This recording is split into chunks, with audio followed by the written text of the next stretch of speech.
Today we're kicking off the Service Delivery Summer Series, how to put all the services in your accounting firm on rails, make them more systematized and profitable than ever before to deliver, but also how to sell each of those things. For every single service, how do we make this service feel more premium? Create the gold, silver, and bronze version, so that when it comes time to renew this service, the people you're serving today will see an even juicier, like more premium version where they're like, oh, dang, I think I need that. And while that premium version costs quite a bit more, behind the scenes, it's not a huge amount of heavy lifting for you. So we're starting today with just the bookkeeping service. A big one, obviously. But my goal is in every single one of these episodes, you're going to learn how to deliver this service in a more efficient way, but also come away with some ideas for how to do so in a way that commands greater fees than you've ever been able to before. Let's get into it.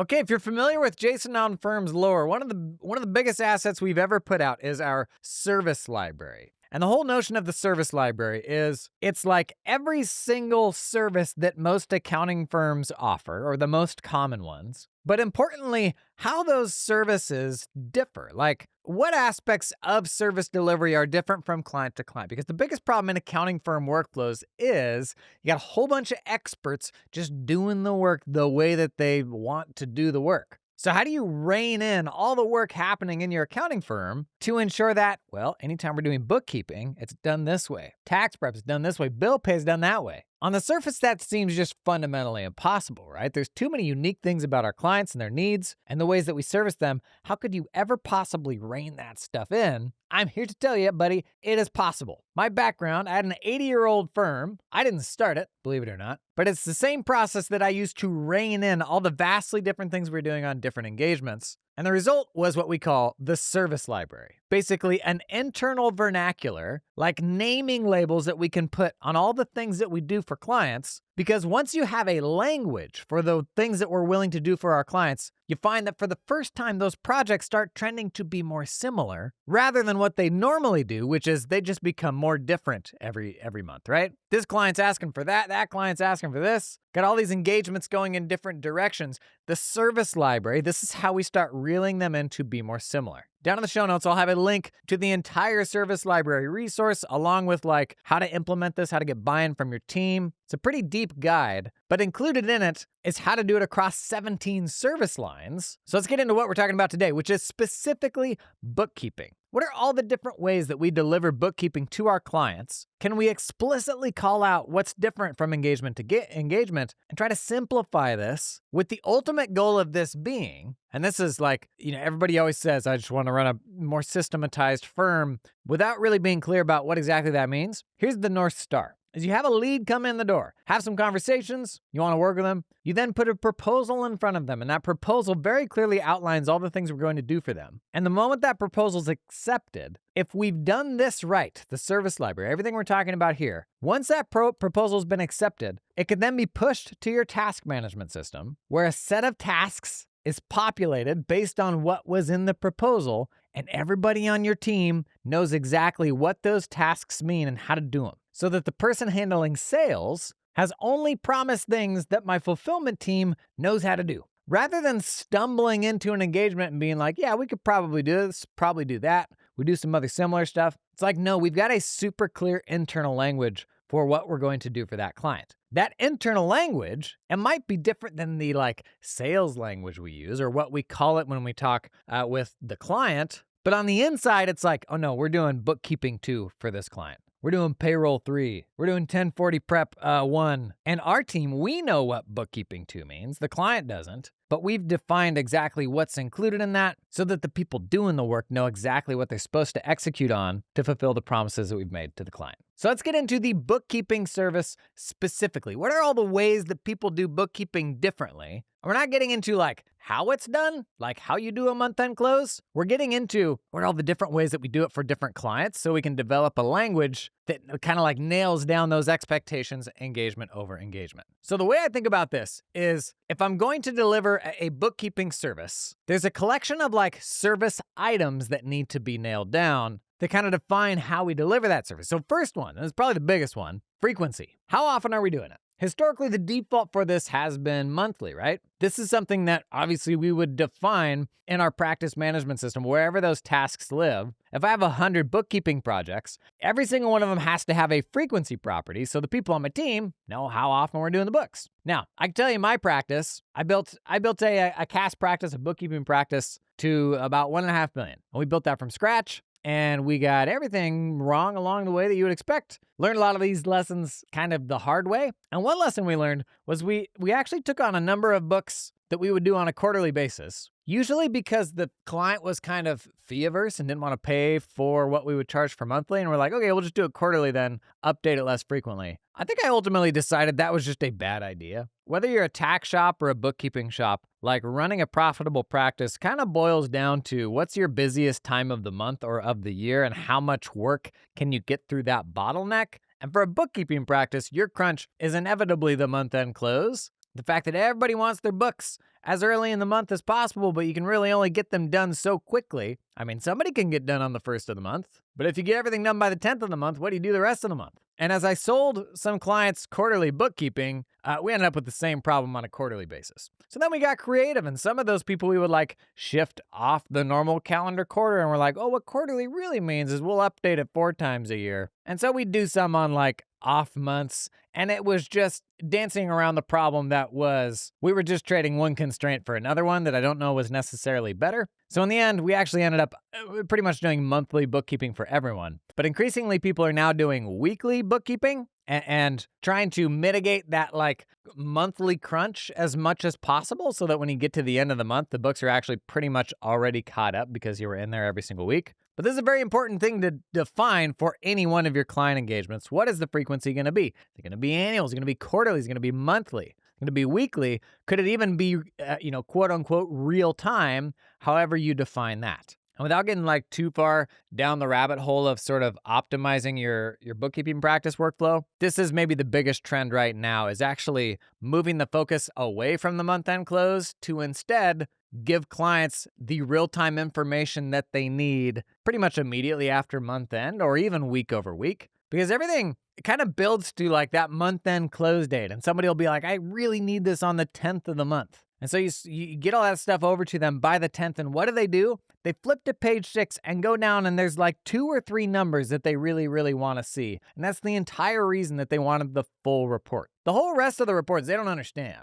But we've now done all of this work just so they could pull like 2 or 3 numbers. But what if instead we knew what 2 or 3 numbers they wanted and we could give them those numbers on like a pretty much real-time basis? If we can do that, we've then like depressurized the entire month-end close. They feel like they're getting a much faster delivery of that information, and we've got more space to do like the formal close when we've got time. So there is right now a bit of a trend towards more of like this kind of real-time reporting approach because it solves for some of the frustrations around everybody wanting their month-end close at the same time. So first service item that has to be defined in any bookkeeping engagement, it's your frequency.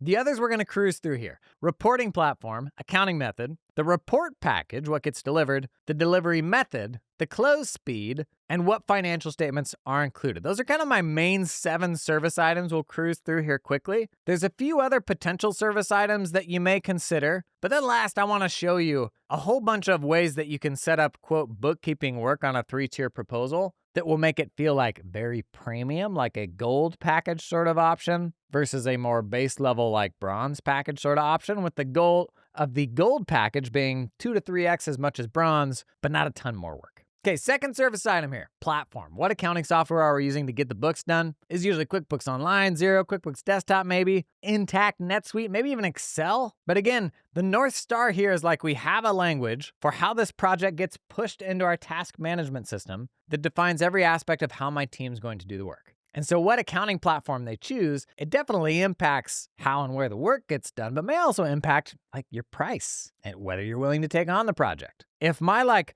bookkeeping 2 package is kind of our default, like monthly, we're delivering it by the 15th of the month, they just get PDFs of the financials. Like if bookkeeping 2 is my chicken parm bookkeeping package, then I probably have a preferred platform to do that work in, right? For most firms, US firms these days, that's QBO. Elsewhere, Xero's probably most common.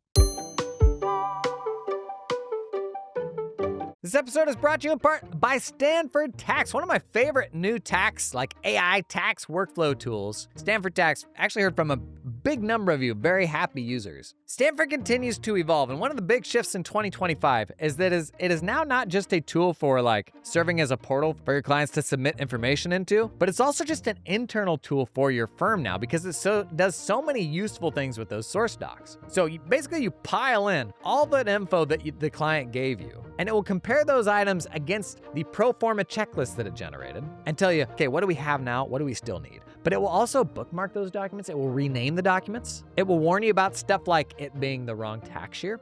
It will split bundled documents. So if they give it to you in a single PDF, it'll figure out how that ought to be broken out. The number of years I was putting like divider pages in and sitting in front of that scanner, if you know, you know. And Stanford now rolls all that up into a binder in the cloud where you can do your PDF annotations right there inside of Stanford Tax. Okay, down with Adobe Acrobat. The world doesn't need us drawing more red squares in Adobe Acrobat, okay? This excites me because it's pulling all this stuff into the cloud where every new AI model makes this whole workflow better. That's super exciting. To learn more about Stanford Tax, check out the link down in the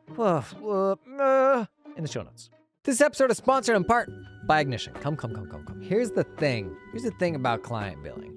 You can't bill for the time you spend billing. You can't. It is pure waste. And we're bad at billing because it's icky. You let things slide, you don't get paid. You waste time chasing people for money. That's not what I did. I didn't want to waste time chasing them, and so I just eat it. Don't do that. This is where Ignition comes in, the leading revenue generation platform for accountants and professional services. When I was running my firm, Ignition wiped out our AR, it's true, and significantly reduced the time spent billing clients, saving our partners over 1,000 hours in the first year because they didn't have to bill all that stuff manually, man. With Ignition, we won more business with impressive online proposals. No more hustling PDFs and Word docs. We automatically pulled payment up front or at the end of a job when it was done. No more dialing for dollars. We transitioned our firm to more recurring revenue and better managed scope creep. No more leaving money on the table. Ignition is making thousands of firms more money and genuinely made us more profitable. Check out why over 7,000 of the smartest businesses run on Ignition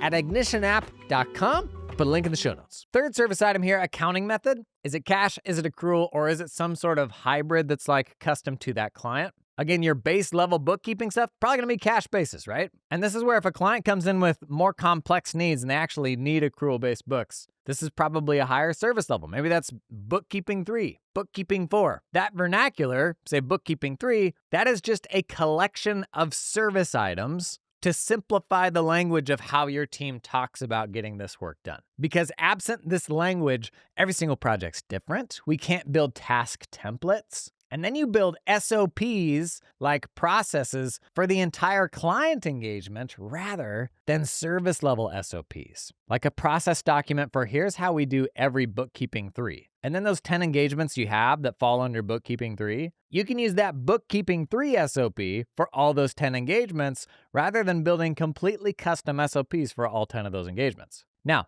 reality is every engagement is going to have some special, something slightly different about it. The goal of this approach, the service library, this language, is to make as much of that common as possible so that only the last 20% is defined as like custom to that engagement, right? So rather than the whole thing being custom and every engagement being bespoke, we want to get as much of it to be the same as possible so we're not doing different things for different clients. Okay, service items we covered so far: frequency, platform, and accounting method.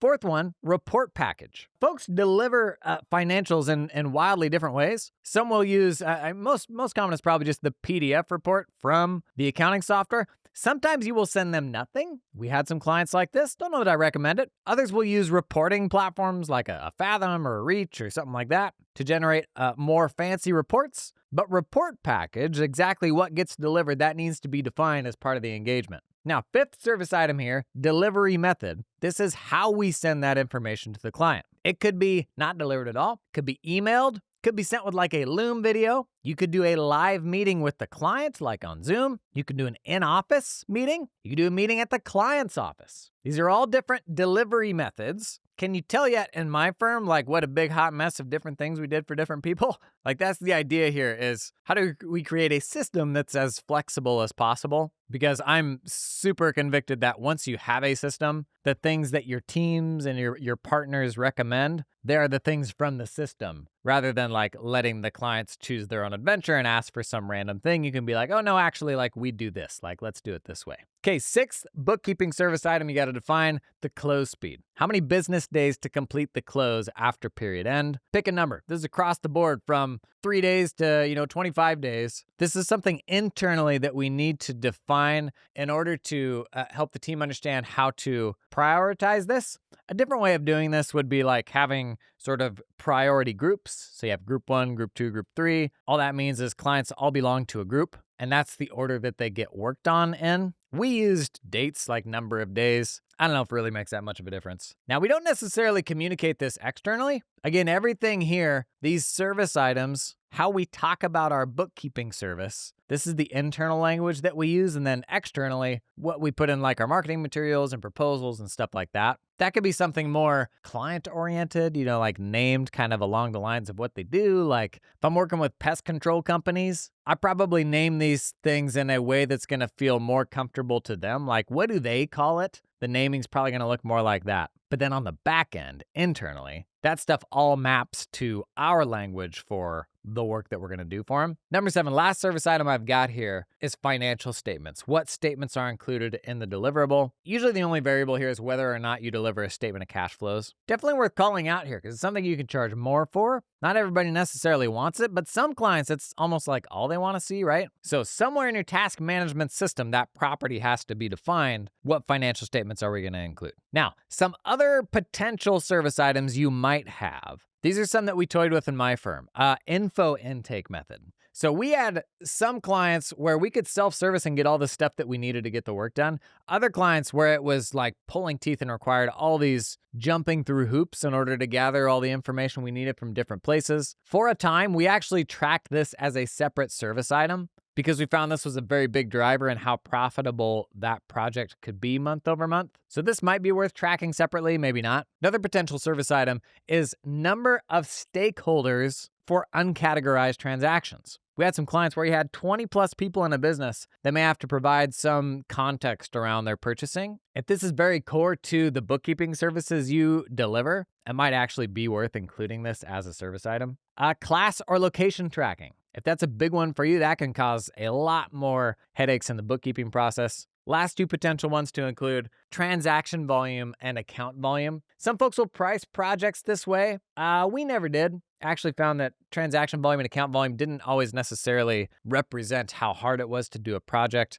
We had some very high volume stuff that was easy to do, some very low volume stuff that was very hard to do. So we didn't use that in our setup. So a very basic example of how a bookkeeping project could look, or a bookkeeping service could look in your firm. Bookkeeping 1 may be the most basic version. Maybe that's quarterly books in QuickBooks Desktop, cash basis, and all you do is you email them PDF statements. Maybe bookkeeping 2 is monthly in QBO, and you use, Reach reporting, generate some cool looking reports, and you send a Loom delivery video. Maybe bookkeeping 3, maybe that's monthly but accrual basis, and you do, a live meeting or something like that. The first time you roll out this sort of regime of having a more rigid vernacular around the stuff that you do, it's going to be hard to shoehorn it all into something that specific. And I've got a video on this if you grab the service library template in the show notes. But basically, step 1 to this exercise with your team is like throwing up on a board, what are all the things we do for everyone? What are all the ways we do bookkeeping engagements across all of our projects? And we first just throw all that spaghetti on the wall to see what they all have in common. Because when you first start thinking this way,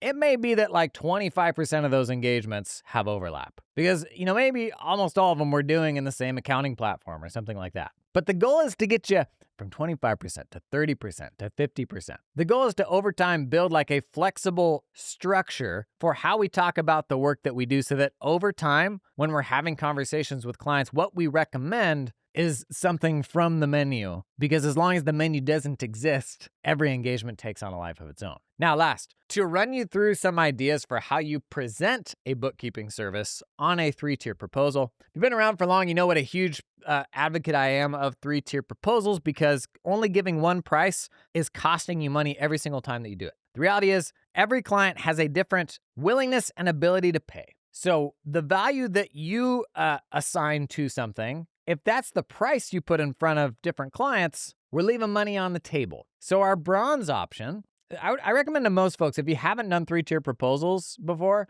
think about what you do today as the bronze option and start from there. And most people set up the bronze, silver, and gold option like based on scope. So if bronze is very basic, silver is us trying harder, and gold is us doing everything under the sun. And the problem with that is that that's not necessarily better work, that's just more work. And so I think of bronze, silver, gold options being more not on like tied to the scope of how much work we're doing, but on how premium the delivery is. So think of it as like the main cabin, business class, and first class in an airplane. You may pay 2 or 3x for first class, but the airline's only spending like 1.5x on those passengers. So gold is capturing the special snowflakes in our client base that like want to be at the front of the line, and will oftentimes pay for options without even using them, because they identify as being that person that needs those things. But oftentimes, because we aren't that way, we're maybe more frugal. We don't sell the services we offer that way. But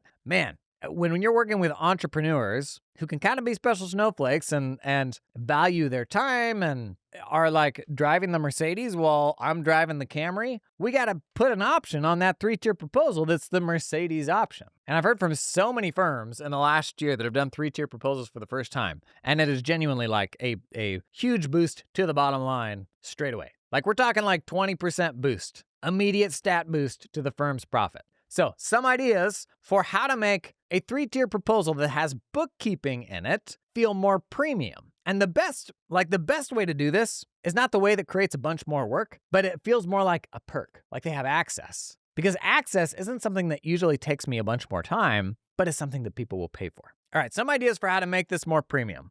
When it comes to bookkeeping, the most obvious one is like month-end close priority. Are they the client that you begin work on day one after the closing date? Or are they the one at the end of the line? So as we're presenting like the bronze, silver, gold options, another thing we can do is say there's only 12 seats available at the gold tier. So we're creating real sort of scarcity around how many people can opt up into that most premium tier. And this scarcity, like, it's real, like it's reflective of our capacity. And too often we fall behind and overcommit and we run out of capacity and we apologize, when the reality is we're in demand, man. And like folks ought to be paying top dollar to be on that list because we are so in demand. So if the premium tiers get them access to kind of being the higher priority people at month-end close, and you'll only allow 10 people in the Admirals Club, come up with some sort of fun name for like, what is the VIP tier? Then there's people who, honestly, like, even if they don't need the month-end close right away, they will see that and they'll be like, no, I'm an Admirals Club type of person, so I'm going to buy the gold one, whether I use it or not. And hey, that may feel scummy to you, the fact that you're giving them that option. The reality is, that's how the world works, man. That's why the car has like a cheap base level cost, and then all the add-ons are super expensive. That's why at Starbucks, the white hot chocolate costs more than the normal hot chocolate. Don't hate the player, hate the game, okay? Today's episode is brought to you in part by TeamUp, who helps you hire talented accountants in the Philippines. Did you know you can just hire someone in the Philippines? That's the thing that you can do. Similar to hiring cross-country, like most of us run distributed teams these days, you can hire somebody that's in the Philippines. Now, oftentimes, big question, if you haven't done this before, is security. What about security? To which I'd say, what do you do for security for your onshore team? If I hire somebody in North Carolina, or for goodness sakes, Florida, what do we do for them? Well, probably ought to give them a specific work device, have like on-device encryption, the ability ability to disable the machine remotely, all of those things, important things to do for any hire, exact same things you do when you hire somebody in the Philippines. Only real difference for US firms is you have 7216 disclosures if you do tax work. Actually, if this person will do tax work, and for most firms, that's 2 disclosures that you got to put in front of the client. Not a big deal. Team Up, they've worked with loads of firms that have navigated all this, can give you the verbiage recommendations. I did it myself in my firm, disclosures and everything. Wasn't as big of a thing as I built it up to be. And I went 4 for 4 on my Philippines hiring, and I had never gone 4 for 4 with onshore hiring. Maybe I got lucky. I didn't get lucky. There's like a different attitude towards work with folks in the Philippines. Literally 3 days ago, somebody at an event, we're talking about their team, and they're like, man, it's like refreshing. Anyways, if it's something you've ever considered, chat with the folks at Team Up,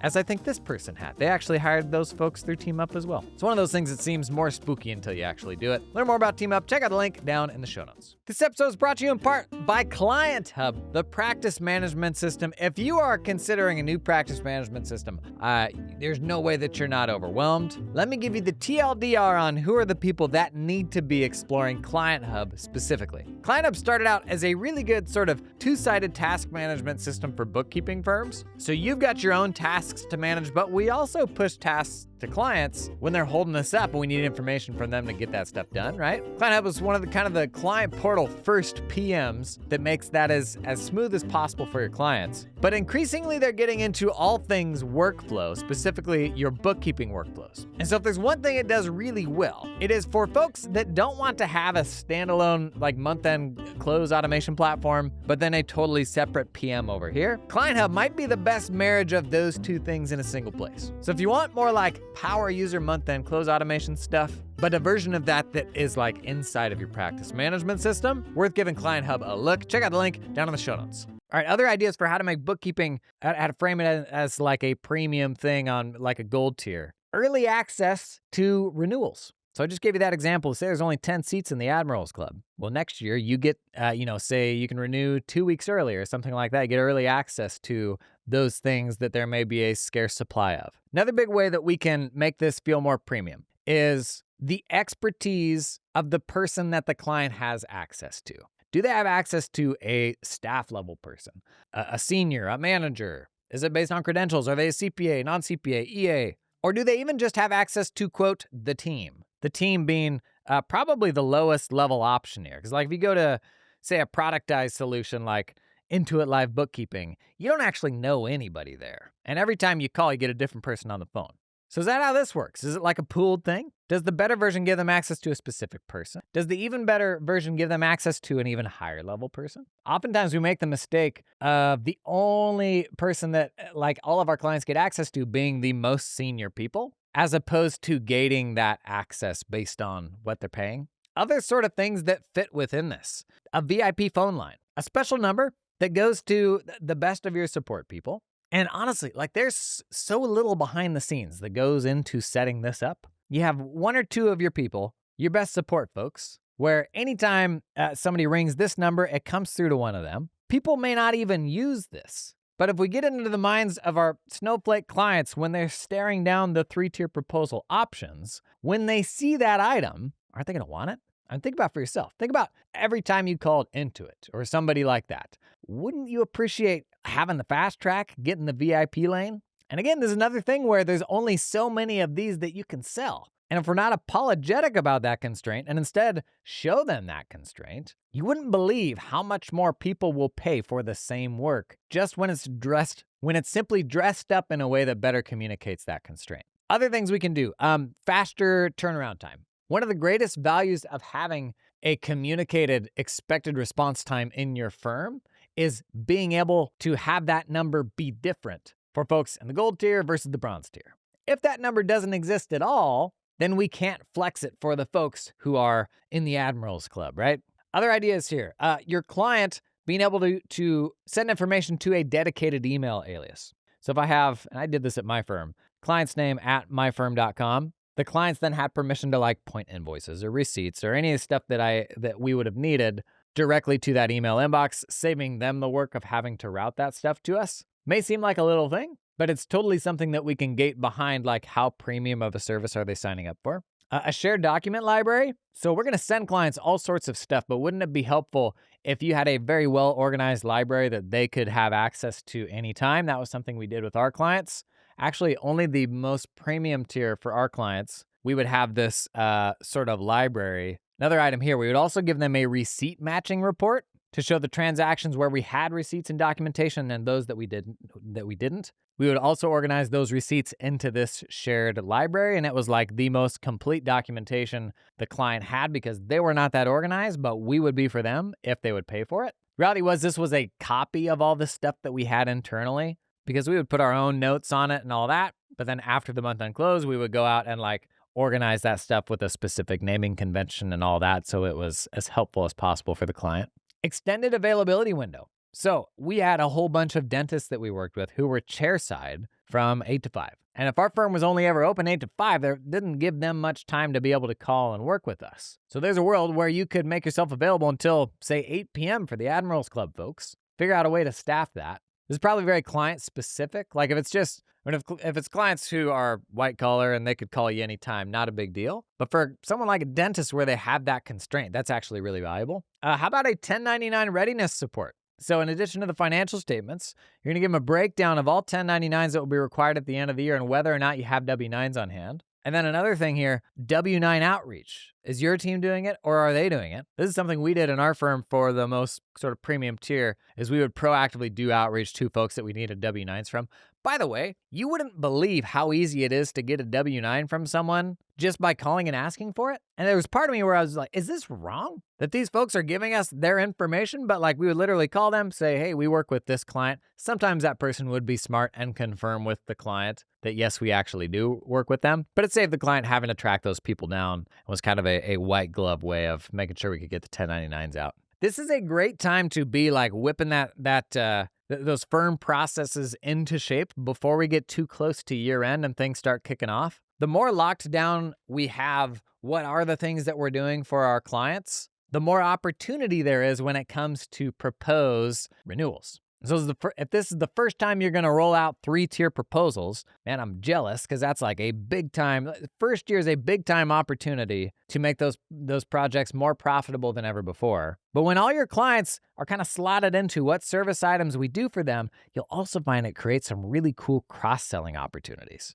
So today we're just talking about bookkeeping. But over the next couple of weeks, we're going to be talking about a bunch of different services. And you'll find stuff like, man, bookkeeping pairs really nicely with like a bill pay service. Or a bill pay service pairs really nicely with a VCFO service because we can see all their like upcoming cash spend. And when you start sort of building these things together, renewals become a huge profit opportunity. Our firm grew at a pretty quick clip. But the biggest source of new revenue every single year was always our renewals. And that was because we got really granular about the work that we were doing for our clients. So we understood, like internally, here's where they're at right now. It wasn't this messy, ambiguous thing where a member of the team had just kind of gone off and was just managing the client. And that was all we knew. No, it was pretty locked down and we knew what we were doing for them. So we knew what more we could suggest. And we can know how to present like a more premium version of that service delivery that oftentimes clients would opt up into. And then, they may call that VIP line twice a month, but they're paying another $320 for it or something like that. The whole service library thing, like it's kind of abstract until you get your head around it. I'd encourage you to check out some of the content at the service library resource that's shared in the show notes. I think it'll help contextualize all this stuff. The fun of these episodes is I think we can kind of riff on, one, how can we better standardize all the stuff we're already doing by shoehorning it into this framework? But then next, how can we then present that to the client to say like, hey, here's the basic version, but here's the juicy version. Because those upsells, man, that stuff is almost pure profit since we're kind of just dressing up in a different way the work that we're already doing and maybe creating some new support channels and ways for them to get easier access. I found running my firm, like the core work, the bookkeeping, the tax, all that was the hardest thing to do. And the profit opportunities actually came from all the stuff around it, like how we dressed up service delivery. How white glove would we be in the ways that we supported clients and how, available we were when they wanted to talk and that sort of thing. Those things people would pay for. But tax prep and bookkeeping, like they had sort of preconceived notions of what the value of that was. And it wasn't until we dressed up the things around that we could make the underlying work much more profitable. Any other thoughts? Drop that stuff down in the comments. Again, super recommend you check out the resource library stuff in the show notes. You can swipe this whole workbook as we're riffing on ideas for how to make this work more systematized and more profitable. And I'll see you in the next one.